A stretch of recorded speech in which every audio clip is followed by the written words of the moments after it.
Welcome to another episode. I'm your host, Dr. Marianne D'Ambrosio, and I'm so glad you're able to join us on the Leap Without Limits from Ordinary to Extraordinary Adventure. It's a pleasure to introduce and welcome today's guest, Tal Shai.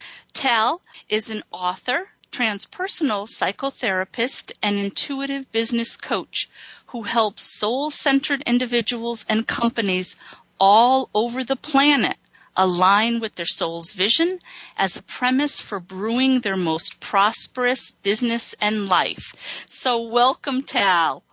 Thank you, Marianne. Oh, it is such a delight to have you here. I'm delighted to be here. And today's topic is Unleash Your Prosperous Flow, the art of moving from surviving to thriving in business and life. I just love that. So what I'd like to do, Tal, is begin by asking you, what do you mean by prosperous flow? So I'll begin by saying that when we're flowing, we're continually in movement. In other words, I would say that flow is synonymous with movement. On the other end of the spectrum, when we're stuck, our movement or our impulse towards life has come to a stop or a halt, and we find ourselves in somewhat of a loop that keeps repeating the same movement over and over and over again, whether it's a thought, a feeling, a wound, and I certainly know about that one. I can give some examples later. So when we're in our flow, we're essentially moving or progressing in the direction of our organic natural growth, which is always towards manifesting our highest potential or our soul potential, which is essentially to become the most magnificent version of ourselves or to fulfill what Aristotle so many years ago coined as our entelechy, which refers to the innate drive within each organism to fully realize its highest potential.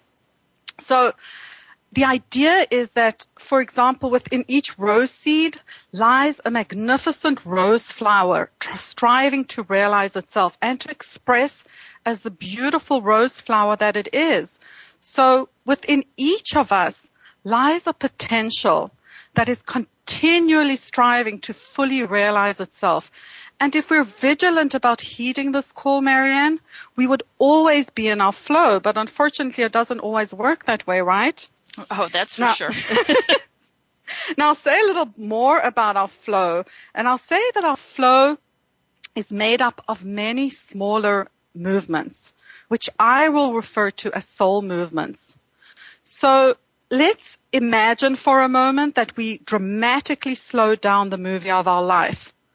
What we would end up seeing is a series of smaller pictures that are comprised of moment-to-moment feelings, thoughts, choices, and actions that make up the so-called movie of our life. Now, if we went a step further and metaphorically took an X-ray of these so-called pictures in time, in other words, if we looked beneath what drives the actual feelings, action, thoughts, and moments, what we would see is a series of impulses.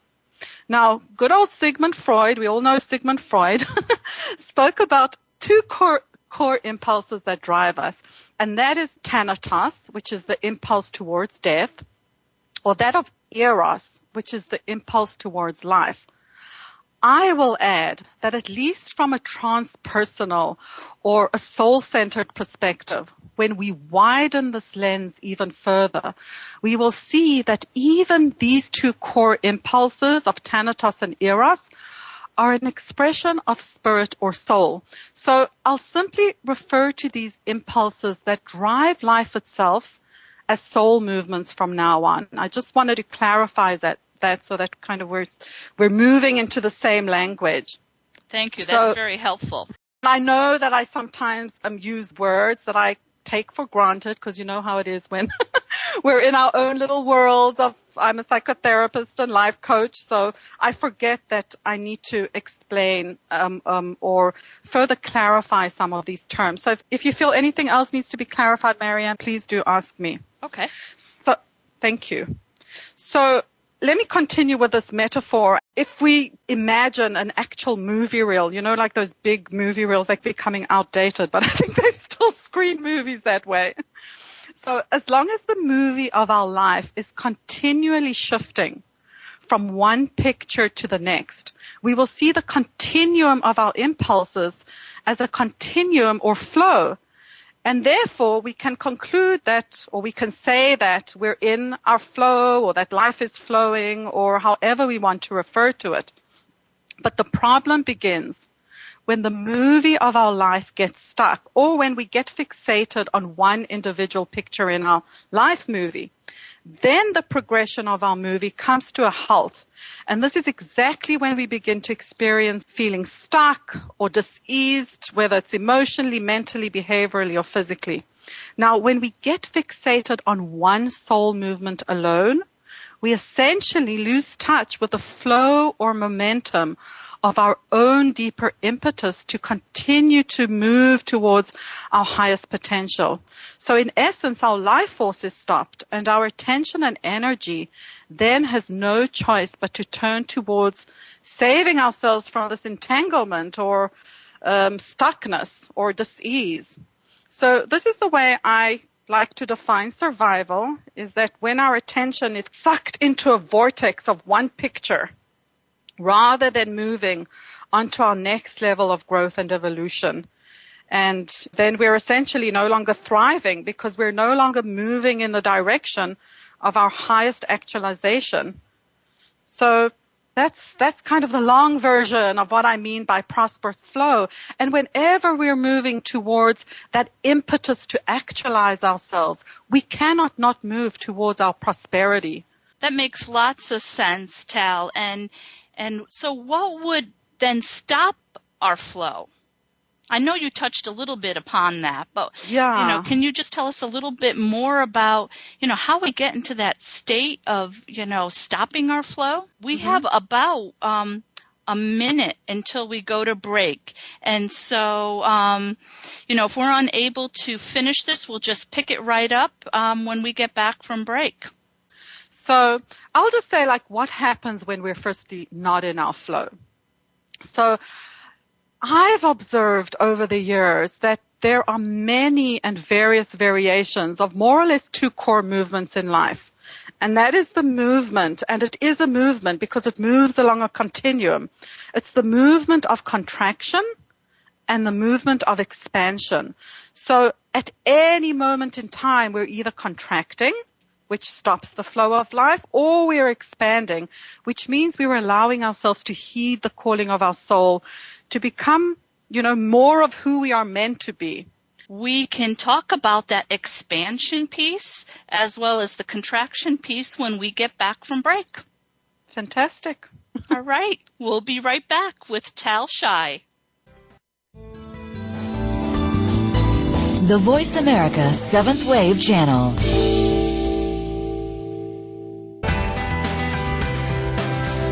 Welcome back. We're speaking with Tal Shai, an intuitive prosperity coach, and we're speaking about what might happen that keeps us out of the flow or keeps us from being in the prosperous flow. And Tal was talking about contraction and expansion just before we went on break. So, Tal, you could take it away. I'll take it away. Okay, yes. So kind of moving along the lines of that metaphor, or not even a metaphor, I mean that literal movement of contracting or expanding, I have found that these are the core movements that show up in each moment. So I always like to illustrate with a metaphor or a visual. So let's just imagine a garden hose for a moment. Now, when this hose is unencumbered, the water will flow freely, and then we can then easily water our plants and so on. But if we press anywhere along the hose or twist it, what gets created is an entanglement, and the water cannot flow through. And it will literally begin to create pressure and try find other ways to flow out. So our consciousness works or responds in very much the same way. Just like the hose, it may even swing off the actual tap where it is secured when the pressure gets too strong. And in the same way, we can get disconnected from our guidance and from our source when we contract in ways that are out of balance or in ways that are sudden, prolonged, or extreme. And when our contraction is out of balance and we disconnect from the impetus of our soul's calling to move and flow and expand and progress, we literally move into a space of disease or dis-ease, whether it's on an emotional level, mental level, physical level. You know, we're holistic beings, and I know we speak the same language on this program. Mm-hmm. So I just want to also be clear here for a moment, Marianne, that the problem is never in the movement of contracting and expanding, because contraction and expansion is what creates the pulse of life on this planet. You know, our heart contracts and expands to pump blood to our vessels. We breathe in and we breathe out. And these movements of contracting and expanding, when they're in balance, are actually what keep us alive. So the problem is never in the movement itself, but rather in the balance between the movement, in how we dance between the conflict, or the tension rather, that is created between the contraction and the expansion. And if we look at the impetus of our ego for a moment, the impetus of our ego is always to contract. And the impetus of our soul is to expand. Part of being alive on this planet, at least from a soul-centered perspective, means that our ego is an extension of source. So we have an ego, we have a contracting ego, and we have an expanded or an expansive soul, which I like to conclude means that they are both necessary in this linear time-space reality on this planet that we live in. So the question is, how do we do this dance between the soul, the impetus to expand, and the impetus to contract? And I always like saying that the ego makes a great servant, but a lousy master. And, you know, the impetus of the ego is to keep us in survival, right? Now, it's also important because it also keeps us focused. If we don't have any ego strength, we're airy-fairy, we're scattered, we're not focused. If we even move further up on the continuum, we may be psychotic, which means we're completely out of touch with this time-space linear reality. So the ego is important. However, when the ego becomes our master, and then our reference point is ego rather than soul, in other words, ego becomes our master, then the contraction becomes out of balance. On the other end of the spectrum, if we're just led by soul, then we may lose touch and not have focus with this time-space reality. In other words, some of us who are, and I'll speak for myself, I have these big dreams and visions. So a lot of times my soul will take me to these really expansive places, and I have to be really vigilant about focusing my big dreams or my big expansive soul movements into a more focused time and space. In other words, if I want to get a project done, I need to really watch for that balance between ego and soul. And I think for me, the key, well, I found, at least in my own life, the key here is for me to widen the lens. In other words, it's not about not having contraction. It's about how do I harness ego to be my servant and support that bigger, expansive impetus towards those exciting aspirations and dreams. Does that make sense, Marianne? Oh, that makes lots of sense, Tal. And I just love your explanation because, you know, there's lots of different ways of processing the information and lots of ways of describing the ego and the soul piece. And you just did a beautiful job with that. Thank you.